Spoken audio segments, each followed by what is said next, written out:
Bem-vindos. Hoje a gente vai fazer um mergulho num documento assim que foi bem importante para a Igreja Católica aqui no Brasil, sabe? São os subsídios da CNBB de 1980 sobre o batismo de crianças. É um texto com bastante teologia, claro, mas também muito ligado na prática, na pastoral. Exato. Um documento muito rico. E ele nasceu num momento muito particular, né? Logo depois do Concílio Vaticano II, a igreja no mundo todo estava assim se repensando, e aqui no Brasil isso significou um esforço grande para conectar a liturgia, os rituais com a nossa realidade, né? A cultura, as necessidades do povo. A nossa fonte aqui é o próprio texto, Batismo de Crianças, Subsídios Teológico-Litúrgico-Pastorais. Um texto fundamental da CNBB. E a nossa conversa aqui, bom, a gente quer ir além de só descrever o que está escrito. A ideia é tentar entender a teologia por trás de cada gesto do batismo, mas principalmente, sabe, captar a urgência, talvez a ousadia que a igreja aqui sentiu em 1980 para tornar essa celebração mais real, mais transformadora, principalmente para as comunidades mais simples. Ok, então vamos lá, vamos desempacotar isso. E o que é fascinante nisso tudo, eu acho, é justamente analisar esse movimento de inculturação, né? O batismo, bom, a gente sabe, é a porta de entrada na comunidade cristã. É o começo da caminhada. Sim, o início de tudo. Mas aí vem a questão como fazer com que esses ritos, que são tão antigos, falassem de verdade com o brasileiro dos anos 80, com a cultura daqui, as alegrias, as dificuldades também. Esse documento é um retrato desse desafio, sabe? De tentar, assim, encarnar a fé na cultura local. Valorizar símbolos, expressões que já faziam sentido para o povo, né? Em vez de só manter um ritual talvez um pouco distante. E essa busca por adaptar não foi uma ideia que surgiu do nada, certo? Veio de uma demanda bem concreta. Com certeza. O texto de 80, ele responde a um pedido que já tinha sido feito lá em 1973, pedindo para adaptar o rito à cultura e índole do nosso povo, como se dizia. Isso estava totalmente em linha com o Concílio Vaticano II, que incentivou essas legítimas variações e adaptações litúrgicas. Mas o que exatamente no Brasil tornava isso tão urgente naquela época, em 1980? Olha, o cenário era bem complexo. O Brasil tinha, né, uma população que era majoritariamente batizada, quase que por tradição familiar, cultural. Sim, quase todo mundo era batizado. Exato. Mas as motivações por trás desse batismo, nossa, era um mosaico. Tinha gente que buscava por fé mesmo, por convicção, mas muitos outros por costume, pressão social. Tinha até quem enxergasse o batismo e a escolha dos padrinhos como uma espécie de rede de segurança, sabe? Social, econômica, ou até uma busca por proteção meio supersticiosa. Entendo. Então, existia um descompasso muito grande entre o gesto do sacramento e a vivência real da fé no dia a dia. Imagino que isso criava um problema pastoral enorme. E o documento ele não esconde essas dificuldades, né? Não, de forma alguma. Ele aponta que havia posturas bem diferentes entre os padres. Uns mais rigorosos, que até negavam o batismo se não vissem um compromisso claro dos pais, padrinhos. Pois é. Outros, talvez por pragmatismo ou por falta de gente para ajudar, acabavam batizando quase sem nenhuma preparação. E já tinha aqueles que buscavam um acompanhamento mais sério, mais próximo.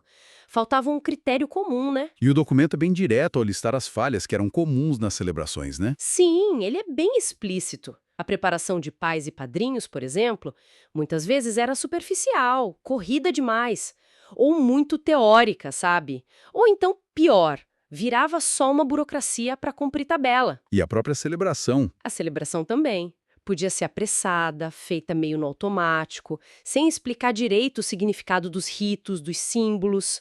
E as pessoas que estavam ali, muitas vezes ficavam só assistindo, passivamente, sem um envolvimento real, sabe? Sim, o documento também critica forte aquela visão meio individualista do batismo, como se fosse um evento privado da família, sabe? Sem conexão com a comunidade maior. Exatamente. E a consequência lógica disso era, claro, a falta de compromisso com a educação na fé depois da cerimônia. Passou o batismo, acabou. Pois é. O documento também nota que às vezes dava um peso enorme para o papel social dos padrinhos, e isso acabava ofuscando a responsabilidade principal, que é dos pais. E até persistiam umas visões meio mágicas sobre os efeitos do batismo. Entendi. Tudo isso, então, levanta a questão central que o documento tenta responder. Como é que a gente resgata a profundidade de um sacramento tão importante no meio dessas práticas culturais, dessas pressões sociais, dessas dificuldades pastorais todas? E a resposta que o documento dá começa por onde? Começa por um mergulho no significado do próprio rito. Uma redescoberta do batismo, na verdade. Ah, sim. A primeira parte do texto é justamente isso, né? Uma espécie de catequese mistagógica, ou seja, um ensinamento que não fica só na teoria, mas que revela o sentido profundo que está escondido nos próprios ritos, nos gestos, nos símbolos da celebração. Vamos dar uma olhada em alguns desses momentos principais, começando pelos ritos iniciais. Perfeito. A celebração geralmente começa com a acolhida, né? Muitas vezes feita na porta da igreja. Esse gesto, que parece simples, já tem um simbolismo enorme. A pessoa ainda não pertence totalmente à comunidade reunida, mas está sendo recebida por ela, a igreja como mãe. E aqui é onde fica muito interessante pensar na porta não só como entrada física, né? Mas como limite da fé, a entrada no mistério. Exatamente. É o esmiar. E logo depois vem o diálogo sobre o nome da criança. O documento valoriza muito isso, lembra que Deus chama cada um pelo nome, né? Reconhece a identidade única de cada pessoa. E é verdade. Na Bíblia mesmo, a gente vê que a mudança de nome muitas vezes marca o início de uma missão especial. Pensa em Abrão, que vira Abraão, Simão, que vira Pedro. Então, perguntar e pronunciar o nome no batismo é reconhecer essa dignidade única e o chamado de Deus para aquela vida. E aí vem o pedido explícito dos pais. São eles que dizem que querem o batismo para o filho e que se comprometem a educar na fé. É a expressão pública do compromisso deles, né? Seguindo o mandato de Jesus. Isso, e os padrinhos se juntam a esse pedido. Eles representam não só um apoio para os pais, mas também a própria comunidade que está acolhendo e que se torna, de certa forma, corresponsável por essa nova vida cristã. Essa questão da comunidade é central, né? É um ponto nevrálgico que o documento resgata com força. O batismo não é um ato privado, só da família, de jeito nenhum. É inserção no povo de Deus. E como a criança ainda não pode professar a fé por si mesma, é a fé da igreja que se concretiza ali na fé dos pais, dos padrinhos, da assembleia toda que sustenta a criança nesse momento. É um ato da igreja acima de tudo. E esses ritos iniciais terminam com o sinal da cruz na testa da criança, feito pelo celebrante, pais e padrinhos. Um gesto muito forte. Poderosíssimo. É a marca de que pertence a Cristo, o selo do Espírito Santo. O documento até lembra imagens bíblicas, como o sangue do cordeiro nas portas no Egito, ou o sinal na testa dos eleitos no Apocalipse. Simboliza proteção divina e consagração a Cristo. Da acolhida, a gente passa para a liturgia da palavra. Isso. A proclamação das leituras da Bíblia e a homilia são essenciais. É Deus mesmo falando à sua comunidade, alimentando a fé que vai ser professada logo depois. O ritual do batismo chama o sacramento de banho da fé ou sacramento da fé. E essa fé nasce e cresce ouvindo a palavra. A palavra ilumina o sentido de tudo que vai acontecer. E antes do mergulho na água, tem a unção pré-batismal certo, com o óleo. Sim, o óleo dos catecúmenos. O óleo, desde a antiguidade, é símbolo de força, de agilidade. A gente pode até imaginar os lutadores se ungindo para a luta. Sim, faz sentido. Essa unção no peito da criança simboliza a força que vem de Cristo para enfrentar as lutas da vida, sabe? Para resistir ao mal e seguir o caminho do Evangelho. Nossa, quanta coisa só nos ritos iniciais e na palavra. Pois é. O quadro que vai se formando aqui é o de uma preparação muito cuidadosa para o coração do sacramento, que é a água. Cada gesto vai tecendo significado. A acolhida da igreja, o reconhecimento da dignidade da pessoa em Cristo, o compromisso dos pais e da comunidade, a proteção de Deus, o alimento da palavra e a força para a caminhada. E aí sim a gente chega no núcleo da celebração, a liturgia sacramental. E aqui, não tem dúvida, o grande símbolo é a água.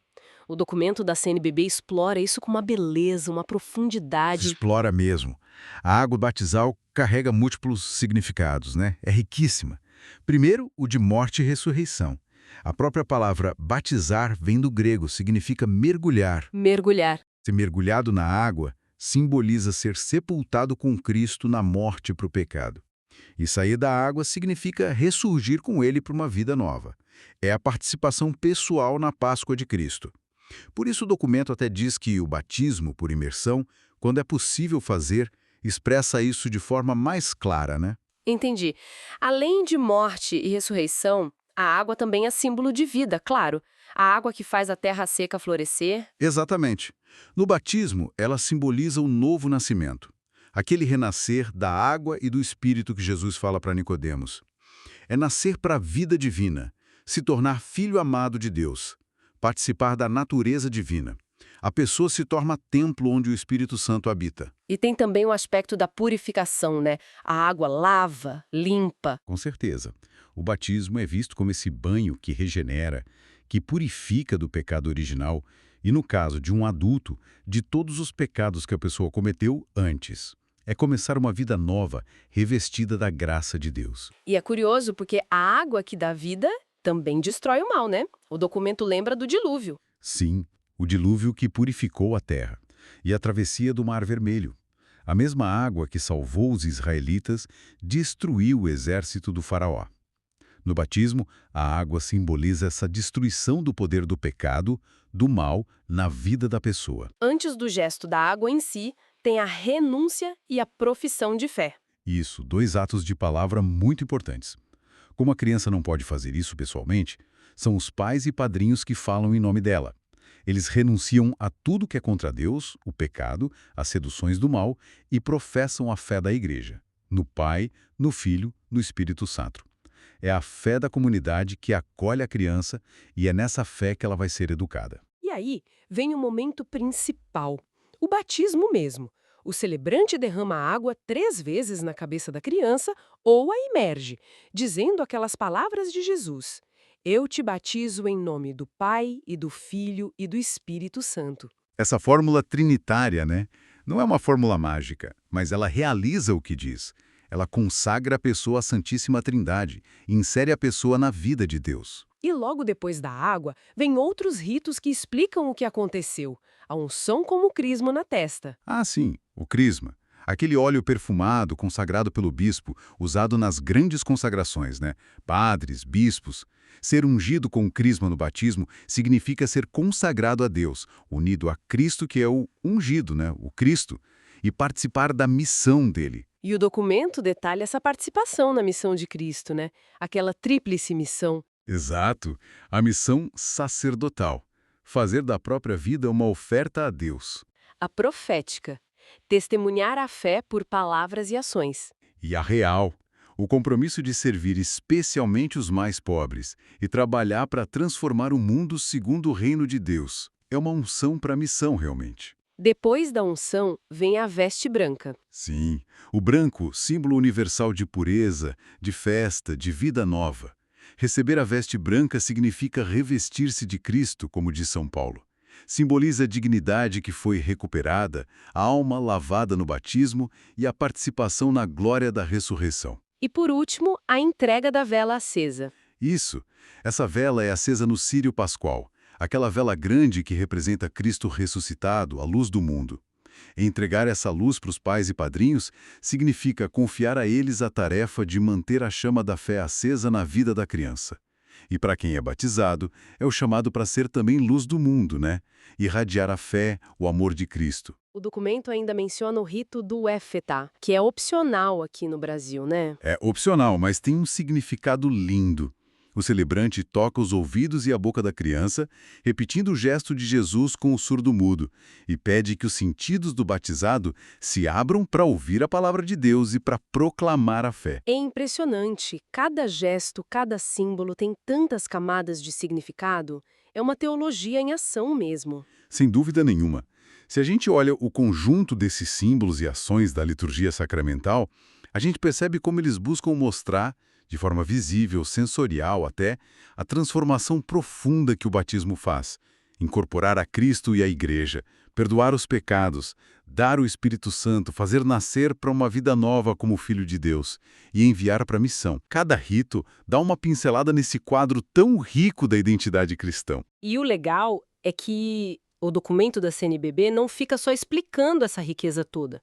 Ele vai direto para as propostas práticas, para a preparação, para a celebração, buscando justamente a resolver aquelas falhas que a gente falou no começo. A preparação é vista como fundamental. Exatamente.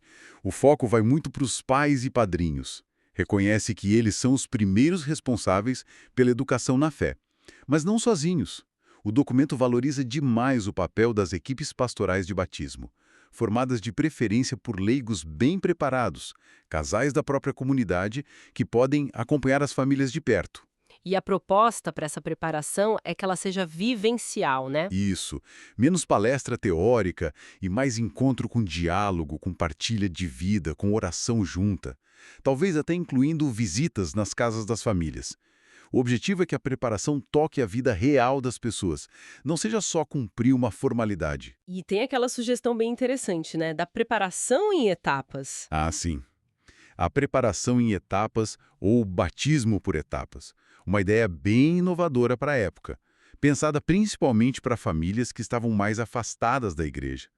A ideia era fazer pequenos ritos, pequenas celebrações durante o tempo de preparação. Como, por exemplo, inscrever o nome da criança na comunidade, fazer o rito de entrega da cruz ou do credo, do Pai Nosso, para ajudar a família a aprofundar aos poucos o compromisso, a compreensão da fé. Muito bom. E para a celebração em si, as sugestões de adaptação também são bem concretas. Insiste muito na dimensão comunitária. Muito. O ideal é celebrar o batismo dentro da comunidade paroquial, com a participação ativa do pessoal.